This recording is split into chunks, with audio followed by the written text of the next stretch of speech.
So now that my teapot's finished, I'm ready to start planning for my lid. And when I am making my lids, I make a type of lid that has a center part that drops down inside the teapot a little bit. It's a little bit of a fancy lid. You could simply make a small upside down bowl that fits down into the gallery and sits on top. But you'll see in a minute, the way I make my teapot lid actually functions a little better because since the center part drops down inside the teapot, when you go to pour it, it holds it down in place a little better and keeps it from flipping forward. So I'm going to start by taking the measurement of my gallery. And I have these fancy calipers that are double-sided to where when you move one side, it has the opposite curve on the other side. So basically I'm using these kind of leaning out parts to measure my gallery, and then the other side is going to take the same measurement, just a little bit more. You can tell my hands are shaky. I've been probably drinking too much coffee today. That looks pretty good. Okay, so there's my measurement, and at the same time it's recorded the exact same measurement on this other side, but this is going to allow me to throw my piece and measure the outside, because basically the outer edge of my lid is what I'm trying to establish here. So even though I've measured the inside corner of my teapot, this is going to be the more helpful measurement. If you have the older style calipers, which I'll grab some of real quick, if you have calipers like this, what you could do is take the measurement this way, and then you could go up to a piece of paper and trace the edges of this to record the measurement, and then you could flip your calipers around and transfer the measurement like this. But this just does it all for you at once. Okay, so that's the measurement of the outside of my lid. Now I also mentioned that I am going to have the inside of my lid drop down inside. So I need another measurement right now. I'm showing you all a real fancy lid. And that's going to be the measurement of this interior opening. So I have two sets of calipers here. And I think that's my measurement right there.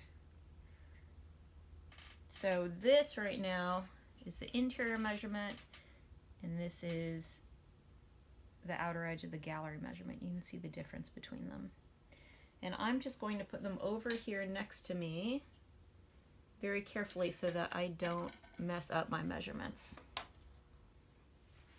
And now I'm going to move my teapot body out of the way.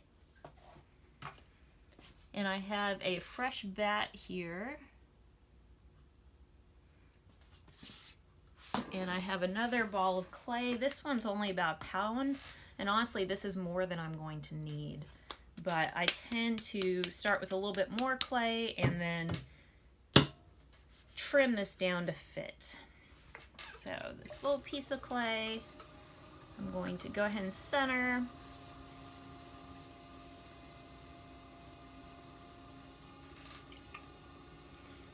You also might notice I'm using a little square bat.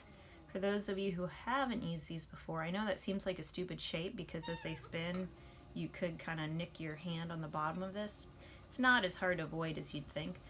The reason these little square bats are so great is because if you are picking a piece up on the bat, which I do, my bigger forms like teapots and pitchers, I lift the bat up. And then for these little lids, just because they're so fragile and careful, I'll store them on the bat till they're leather hard. And these square bats are really nice for small things because the bats will stack up real close to each other on your shelf.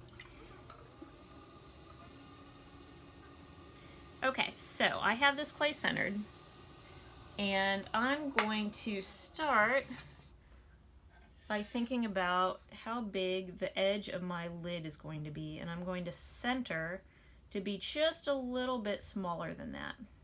So that's looking pretty good right now. Do it from this angle to make sure you can see.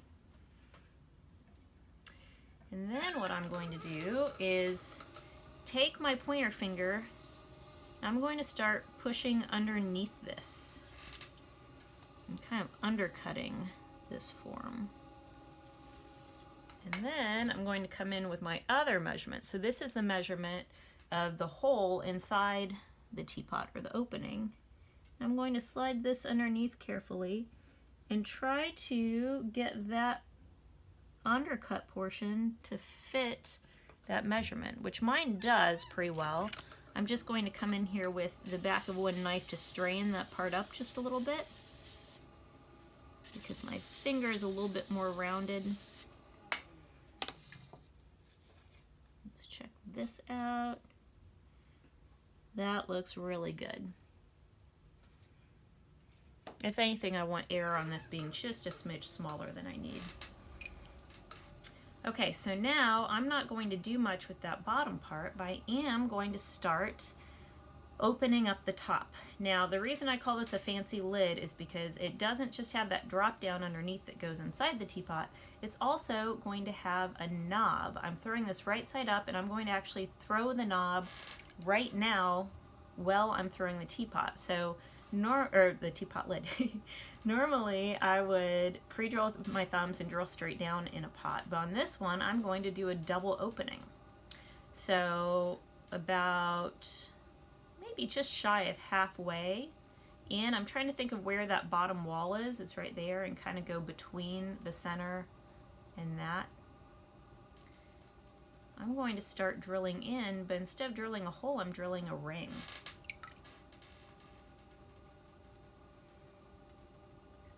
And I'm going to again drill down to where I have, you know, maybe half an inch, a little less. I can go a little deeper there. That looks good. And you notice when I did that, I ended up with this extra clay in the center, which is pretty great. So I'm going to go ahead and make my knob out of that clay. And there are a lot of different shapes of knobs. I like my knobs to be a little bit more narrow underneath, just so that you can get your hand down there and grab a hold really easily. And then I'm going to just do a little pull on the top of that knob to raise up the sides. I'm going to make my knob almost like a tiny little bowl.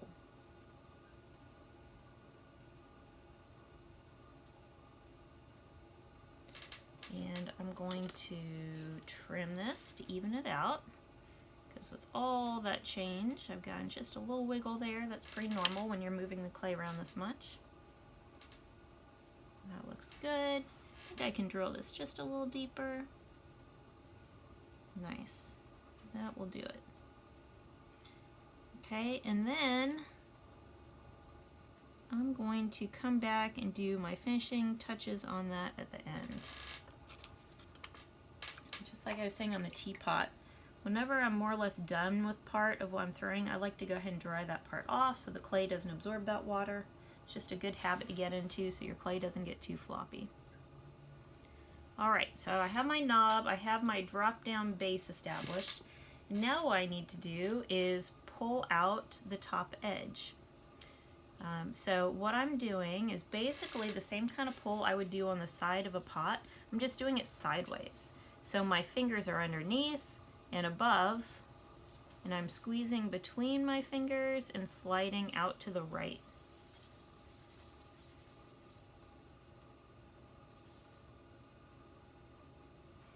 And a little bit more water there.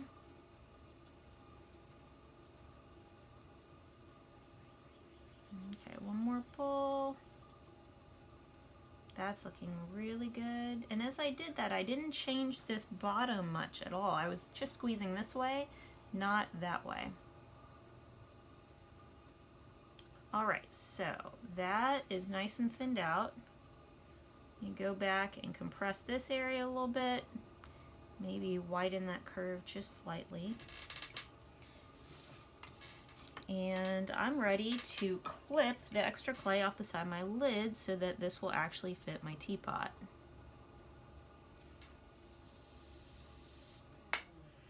So I have my outer measurement right here, and I'm going to hold it up, and it looks like I'm going to need to trim about 1/3 of an inch to start with.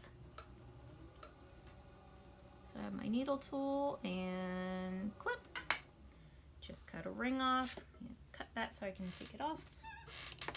And if you can see this from the side, which I'm hopeful you can, you probably see that this is still a little thicker than it needs to be. So I'm going to do one more little pull on that. I'm going to compress and even that edge. And then I'm going to measure again, and I'll probably need to clip this one more time. I think about this as kind of whittling away the extra clay. Yes, this time I just need to take off about 1/8 of an inch, maybe just a hair bigger. You notice whenever I use a tool, if possible, I have two hands on that tool. So when I'm cutting, I hold the tool like this, or sometimes I'll make contact with the piece with one hand and then still manage to somehow support the tool. Okay, so I'm going to round the edges here with a sponge because I don't want this to chip easily.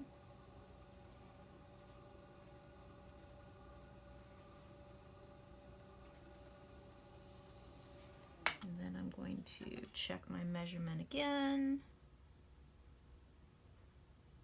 And that looks perfect.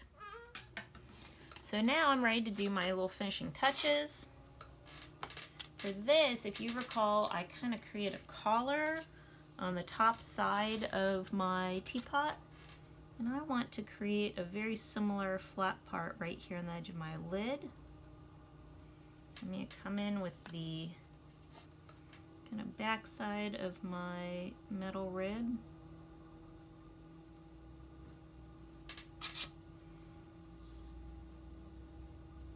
That looks great.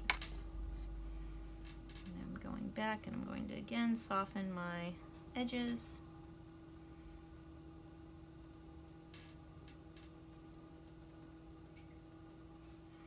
And later I'm going to fill this interior part with a little bit more pattern. So I do want to make sure that's wide enough to really be able to get in there. Might come in with this little rubber rib. Just refine the interior curve a smidge more. Go back and tweak this. I've got a little ridge I'm going to scrape off.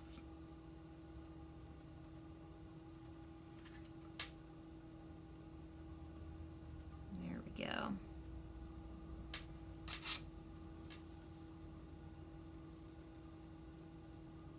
Spend a lot of time fussing over details because the more cleanup work like this I can do on the wheel, the more efficient my process is.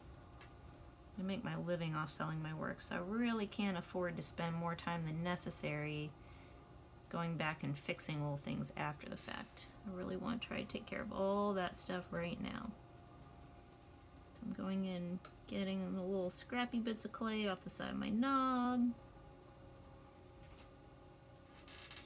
And then last of all,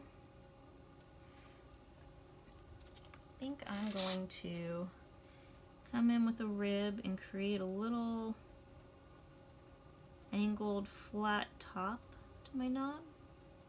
And what that will do is it will give me one more spot to put just a little bit of a stripy accent pattern, which will be the same pattern that goes on the collar of my teapot and the edge of this.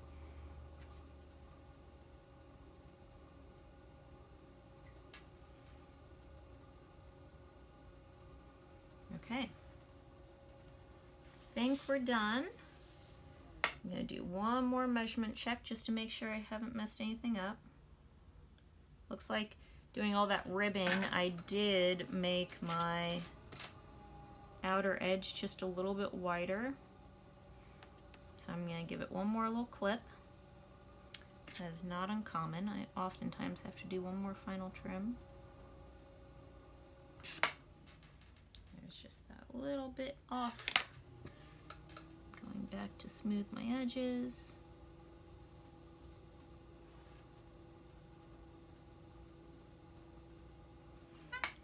Let's do one more check. That looks really good. So I'm going to later trim the bottom of this. I'll actually flip it upside down my teapot. So you will see that in a little bit. But first I'm going to go ahead and cut this and then put it aside with my teapot to be stiffening up overnight. And then you'll see the next step later on.